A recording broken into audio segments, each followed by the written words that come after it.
بسم اللہ الرحمن الرحیم اللہم صلی علی سیدنا محمد وعلی آلہ سیدنا محمد بقدر حسنہ و جمالہ یا وارث حق وارث۔ ناظرین کرام، سرکار وارث پاک رحمۃ اللہ علیہ سے مختلف جو فقیران کرام ہیں ان کی بیعت کا جو طریقہ ہے، جو جس طرح وہ واقعات بیعت کے ہوئے ہیں وہ آپ تک ہم پہنچا رہے ہیں۔ تو آج حضرت شاہ بدر الدین صاحب کی بیعت کا واقعہ آپ تک پہنچائیں گے، جن کو حضرت اوگڈ شاہ وارث رام پوش کے نام سے بھی لوگ پہچانتے ہیں۔ سرکار کے عظیم فقراء میں سے گزرے ہیں، تو آج کا واقعہ بیعت ان سے متعلق آپ ویڈیو پر بات کریں گے۔ کتاب حوالہ ہے مشکوٰۃ الحقانیہ۔ آپ حضرت سیدنا شمس الدین صاحب قادری چشتی صابری رحمۃ اللہ علیہ کے فرزند رشید ہیں۔ حضرت شاہ شمس الدین صاحب اس زمانے کے مشہور معروف بزرگوں میں گزرے ہیں۔ پیشتر حضرت حاجی غلام رسول صاحب خلیفہ حضرت آخوند جی سوات بنیری سے بیعت تھے۔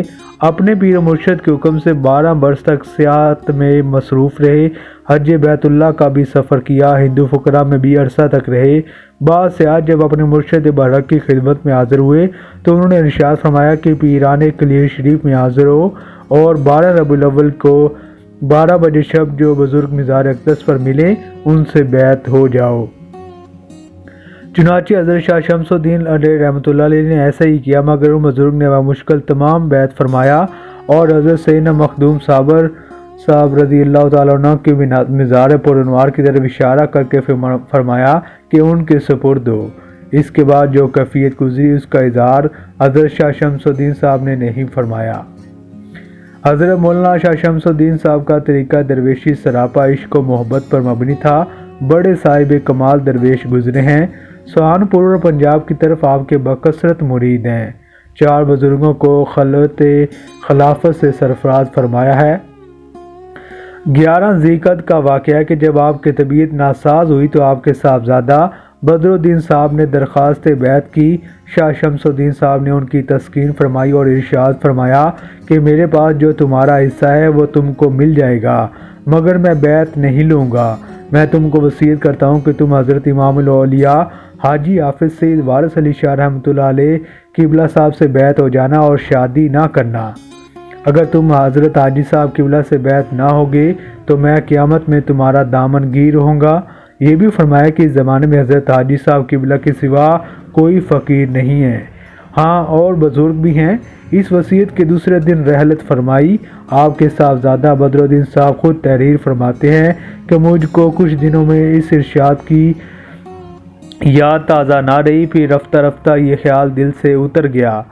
جمادی الاول میں کا واقعہ کہ میں نے ایک خواب میں دیکھا کہ کوئی کہتا ہے کہ تمہارے والد بلاتے ہیں اور اس قصبے سے پورب کی طرف ایک باغ میں مقیم ہیں۔ ان کی جانب چلا تو دیکھے کہ راستے میں ایک سانپ زمین کے دونوں جانب گھسا ہوا ہے۔ میں اس کو نکالنے لگا تو وہ نہ نکلا۔ ایک شخص نے چاقو دیا کہ اسے کاٹ دو تب نکلے گا۔ میں نے اس کو بیچ سے کاٹ دیا تو وہ باہر آ گیا۔ پھر آگے بڑھا تو ایک دریا اس باغ سے ادھر کو دیکھا، وہاں کوئی کشتی نہ تھی۔ میں نے گھبرا کر آواز دی کہ میں کس طرف سے آؤں۔ والد صاحب قبلہ کو میں نے دیکھ کر اس باغ میں ذکر کر رہے ہیں۔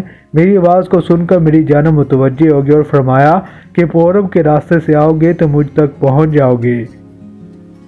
اس کے بعد میری آنکھ کھل گئی۔ صبح کو دل ہی دل میں میں نے اس خواب کی تعبیر خیال کی کہ بیعت ہونے کی طرف اشارہ کیا گیا ہے۔ چنانچہ میں دیوا شریف میں حاضر ہوا۔ بیعت ہونے کے بعد حضرت حاجی شاہ فضل حسین صاحب وارثی سجادہ نشین شاہ ولایت کی خانقاہ میں مقیم ہوا۔ جس وقت میں اپنے بستر پر آرام کرنے لگا، میرے دل میں وسوسہ پیدا ہوا کہ حضرت حاجی صاحب قبلہ بیعت کرنا نہیں جانتے۔ سب کے سامنے مجھ کو بیعت فرما لیا، حالانکہ بیعت تو تنہائی میں ہوتی ہے، کیونکہ میں نے اپنے والد صاحب کے اور دیگر بزرگوں کے طریقے دیکھے تھے۔ غرض اس کے کہ اس قسم کے خیالات اور خدشات قلب پر گزرتے رہے۔ سین مکان میں ایک چبوترے پر شاہ فضل حسین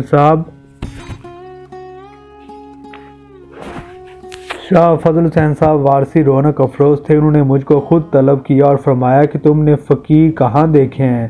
تمہارے والد البتہ فقیر تھے جو تم کو ایسا حکم دے گئے ہیں۔ کیا وہ خواب کو تم کو یاد نہیں ہے؟ وہ سانپ یہی خیال ہے اور چاقو ہماری باتیں ہیں۔